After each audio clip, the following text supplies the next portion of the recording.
Hello everyone and welcome back to IMO Reviews. Today we are discussing One Battle After Another. One Battle After Another is the latest movie from director Paul Thomas Anderson, and it stars Leonardo DiCaprio, Sean Penn, Benicio del Toro and many others. I would usually give a synopsis with these kinds of reviews, but to be honest, with this quirky individual movie, I think it's honestly best that I just say nothing at all and let you go into it blind. And I must admit, I was very excited for this movie, but the nearer we got to its release, I did start to have some last minute nerves about it. Because at heart, yes, I am a pessimist, and sometimes when it seems too good to be true, it usually is, and I had been seeing nothing but the highest of compliments towards this movie. 10 out of 10, film of the year, film of the decade. The hyperbole has been out of this world. And sometimes if the bar is set too high, it can only underwhelm you. But, turns out, the hype is very real.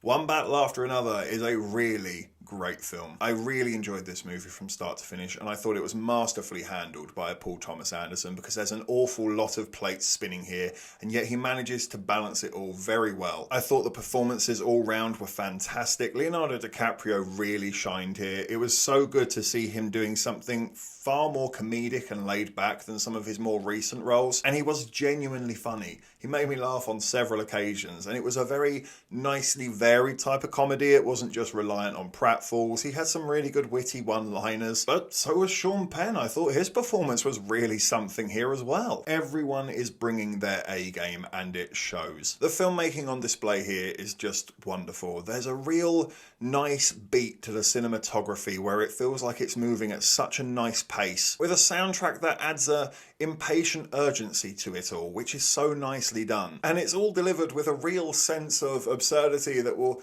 catch you off guard, make you laugh, be very memorable. There's a few scenes that really have stayed with me. And along with that absurdity, it allows the film to breathe, because there are some potentially heavy topics being discussed here, but with that absurdity, it's almost like the film is telling you to just relax a little bit. Don't take it too seriously and accept that this story is set in a fictional world of sorts. Of course, there are a lot of relatability to modern day, but they never fully pin their finger on the problem, the message, or the bad guy. The characters can be morally grey, and I think that is all very purposely done, and a very smart move as well. The word that keeps coming back to me when I think about this movie is refreshing.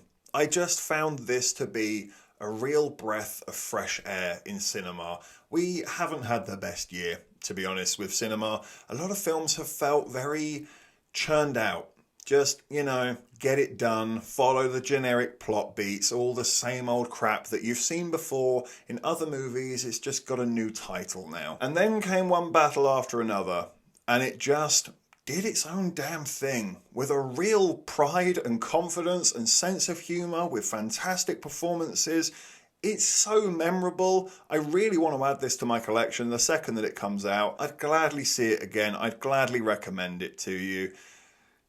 But, yeah, you knew we couldn't get the whole way through without one or two problems. And gladly they are just small problems. I do think the movie is maybe 20 minutes too long. It just felt a little long in the tooth. The longer we got towards that ending, I feel like we kind of had made the point and we were still going. But it was fine enough because I was having fun with the film and I liked the characters. But yeah, in hindsight, as you're walking away from the movie, you can start to see the odd moment or scene where you start to think, we probably didn't really need that and we could have saved a minute or two there. And secondly, some of you may disagree with me here, and I personally think it's a bit of a double-edged sword, but in some of that ambiguity of its messaging and its storytelling, it does sort of pin some things down, but it's all still a bit vague at times.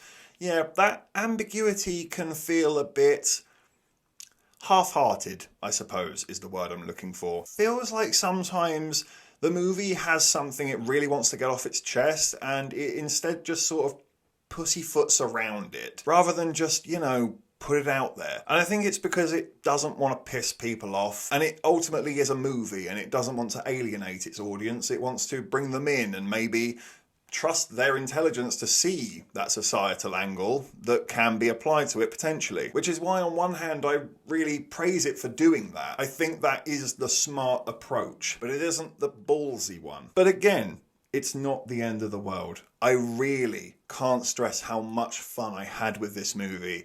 It was so damn refreshing to see something new, invigorating, different, something that constantly had me on the edge of my seat with no real idea of where the hell this thing was going. And I was all in. And I'm going to give one battle after another a 9 out of 10. Thank you for watching this review. Please be sure to hit the like button, hit the subscribe button if you haven't already, and please do hit the comments as well. Have you seen one battle after another? What did you think about it? Let me know in the comments down below.